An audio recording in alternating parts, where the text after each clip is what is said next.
Hello guys, இன்னைக்கு நம்ம சேனலில் என்ன ரெசிபி பார்க்க போகிறோம்னா ஒரு சூப்பரான களி ரெசிபி தான் பார்க்க போகிறோம். அதுக்கு முன்னாடி சேனல் இன்னும் சப்ஸ்கிரைப் பண்ணலைன்னா சப்ஸ்கிரைப் பண்ணிக்கோங்க. வாங்க வீடியோக்குள்ளே போகலாம். இன்னைக்கு நம்ம பார்க்க போகிற ரெசிபி என்னன்னா வெந்தய களி ரெசிபி தான் பார்க்க போகிறோம். களி ரெசிபி எல்லாமே பெண்களுக்கு ரொம்பவே நல்லது. மோஸ்ட்லி எல்லாருக்குமே தெரிஞ்சிருக்கும். நம்மளோட கர்ப்பப்பைக்கும் சரி, நம்மளோட பாடி ஹீட்டுக்குமே ரொம்ப ரொம்ப நல்லது. அது மட்டும் இல்லாமல் இந்த சம்மருக்கு வெந்தய களி எடுத்துக்கோங்க. பாடி ஹீட் அதிகமாக உள்ளவங்க கண்டிப்பாக இது ஒரு வாரத்துக்கு ஒரு டைமாவது எடுத்துக்கோங்க. செய்கிறதுமே ரொம்ப சிம்பிள் தான். வாங்க எப்படி செய்யறதுன்றத பார்க்கலாம். இதுக்கு ஃபர்ஸ்ட் ஒரு கப் அளவுக்கு பச்சரிசி எடுத்துக்கலாம். ஒரு கப்ன்றது 50 கிராம் அளவுக்கு நான் எடுத்திருக்கேன். அதுக்கப்புறம் அரை கப் அளவுக்கு குதிரைவாளி அரிசி எடுத்திருக்கேன். இதுவும் 50 கிராம் அளவுக்கு எடுத்திருக்கேன். நீங்க மொத்தமாவே பச்சரிசியில செய்யறீங்கன்னா நீங்க ஒரு கப் ஃபுல்லாவே பச்சரிசி எடுத்துக்கோங்க 100 கிராம் அளவுக்கு. இல்ல என்ன மாதிரி செய்யற மாதிரி இருந்துச்சுன்னா பாதி பச்சரிசி எடுத்துக்கோங்க, பாதி இந்த திணை இல்ல குதிரைவாளி அந்த மாதிரி மில்லட்ஸ் நீங்க ஆட் பண்ணிக்கலாம். இப்போ 1/4 கப் அளவுக்கு வெந்தயம் ஆட் பண்ணிருக்கேன். இது ஒரு 25 கிராம் அளவுக்கு இருக்கும். இப்போ இது மூணையுமே ஆட் பண்ணிட்டு நல்லா 2-3 தடவை அலசி எடுத்துக்கோங்க.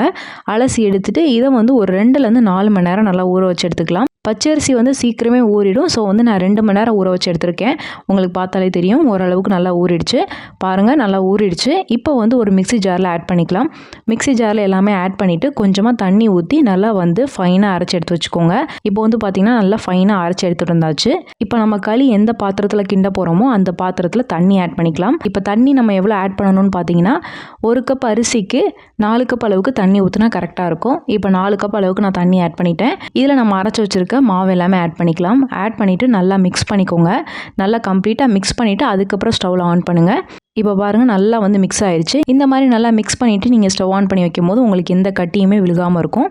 இப்போ பார்த்தீங்கன்னா ஒரு 1/4 டீஸ்பூன் அளவுக்கு டேஸ்ட்டுக்கு உப்பு நான் ஆட் பண்ணுறேன். ஆட் பண்ணிவிட்டு நல்லா மிக்ஸ் பண்ணிக்கலாம். இப்போ நல்லா மிக்ஸ் பண்ணிவிட்டு ஸ்டவ் ஆன் பண்ணிக்கோங்க. ஸ்டவ் ஆன் பண்ணிவிட்டு கிண்டிகிட்டே இருங்க. இந்த மாதிரி நல்லா கிண்டி கொடுத்துக்கிட்டே இருந்தீங்கன்னா உங்களுக்கு பார்த்தீங்கன்னா கெட்டியாகி வரும். உங்களுக்கு டைம் ஆக பார்த்தீங்கன்னா கொஞ்சம் ஹார்டாக இருக்கும். இந்த மாதிரி உங்களுக்கு நல்லா பபிள்ஸ் வரும். கிண்டிக்கிட்டே இருந்தீங்கன்னா நல்லா திக்காகி வரணும். கண்டினியூஸாக அப்பப்போ நல்லா கிண்டிக்கிட்டே இருங்க. இல்லைனா லைட்டாக கீழே அடி பிடிக்க ஆரம்பிச்சிடும். ஓரளவுக்கு நல்லா கெட்டியாகி வந்த பின்னாடி கொஞ்சம் கொஞ்சமாக நல்லெண்ணெய் விட்டு நம்ம மிக்ஸ் பண்ணணும். ஃபஸ்ட்டு பார்த்தீங்கன்னா ஒரு 2 டேபிள் ஸ்பூன் அளவுக்கு நல்லெண்ணெய் ஆட் பண்ணி நான் மிக்ஸ் பண்ணேன். அதுக்கப்புறம் 1 டேபிள் ஸ்பூன் அளவுக்கு ஆட் பண்ணி நல்லா மிக்ஸ் பண்ணிக்கிட்டேன். இந்த மாதிரி நல்லா மிக்ஸ் பண்ணிகிட்டே இருக்கும்போது நல்லா வெந்து வந்துகிட்டே இருக்கும். இப்போ பார்த்தீங்கன்னா உங்களுக்கு பார்த்தாலே தெரியும் நல்லா கெட்டியாகி வந்துருச்சு. இப்போ கையில் நல்லா தண்ணி தொட்டுட்டு அந்த மாவை தொட்டு பாருங்கள். கையில் நல்லா ஒட்டாத அளவுக்கு இருக்கணும். கையில் ஒட்டுச்சுன்னா இன்னும் வேகலைன்னு அர்த்தம். ஒருவேளை கையில் ஒட்டுச்சுன்னா இன்னும் கொஞ்சம் நேரம் வேகணும். ஸோ இந்த மாதிரி தொட்டு பாருங்கள். ஒட்டாத அளவுக்கு வந்த பின்னாடி ஸ்டவ் ஆஃப் பண்ணிவிட்டு இறக்கிடலாம். இப்போ எனக்கு தொட்டு பார்க்கும்போது கையில் ஒட்டலை. ஸோ நல்லா வெந்துருச்சு. இப்போ நம்ம ஸ்டவ் ஆஃப் பண்ணிவிட்டு இறக்கிடலாம். இப்போ நம்ம சர்வ் பண்ணிக்கலாம். பாருங்கள் எந்த அளவுக்கு நல்லா ரெடி ஆயிடுச்சுன்னு. நல்லா ரெடி ஆயிடுச்சு. இதை இன்னொரு பவுலுக்கு ட்ரான்ஸ்ஃபர் பண்ணிடலாம். பாருங்கள், சூப்பராக ரெடி ஆயிடுச்சு. நான் இப்போ க்ளோஸ்அப்பில் காமிக்கிற பாருங்கள் எந்த அளவுக்கு இருக்குன்னு. இந்த மாதிரி தான் இருக்கணும். பாருங்கள் எவ்வளோ ஈஸியாக செஞ்சாச்சுன்னு. பாருங்கள், ரொம்ப சிம்பிளாக செஞ்சு முடிச்சாச்சு. இப்போ இதை நம்ம சர்வ் பண்ணிக்கலாம். நீங்கள் களி கிண்டும் போதே கூட வெல்லம் நீங்கள் கரைச்சிட்டு ஆட் பண்ணிக்கலாம். அப்படியும் நிறைய பேர் செய்வாங்க. அப்படி உங்களுக்கு வேணும்னா நீங்கள் வெல்லத்தை டேரெக்டாக கிண்டும் போதே நீங்கள் ஆட் பண்ணிக்கலாம். அப்படியும் நிறைய பேர் செய்வாங்க. வெல்லத்தை கரைச்சிட்டு அதுக்கப்புறம் களியோடு சேர்த்து நல்லா மிக்ஸ் பண்ணி கிண்டுவாங்க. அப்படியும் நீங்கள் செய்யலாம். நான் தனியாக அந்த மாதிரி களி செஞ்சுட்டு அதுக்கப்புறம் நல்லெண்ணெய் ஊற்றி வெல்லம் போட்டு தான் சாப்பிடுவேன். ஸோ நீங்கள் எப்படி வேணாலும் செஞ்சுக்கலாம். இப்போ பாருங்கள், சூப்பராக ரெடி ஆயிடுச்சு. இப்போ நடுவில் லைட்டாக ஒரு குழி ஃபார்ம் பண்ணிவிட்டு நம்மளுக்கு நாட்டு சர்க்கரையோ வெல்லமோ ஆட் பண்ணிக்கலாம். ஆட் பண்ணிவிட்டு நல்லெண்ணெய் ஊற்றி சாப்பிடுங்க. ரொம்பவே டேஸ்ட்டாக இருக்கும்.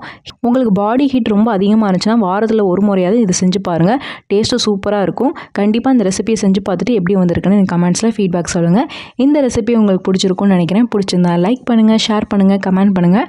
மறக்காமல் சேனலை சப்ஸ்கிரைப் பண்ணுங்கள். இன்னொரு வீடியோவில் பார்க்குறேன். பாய்.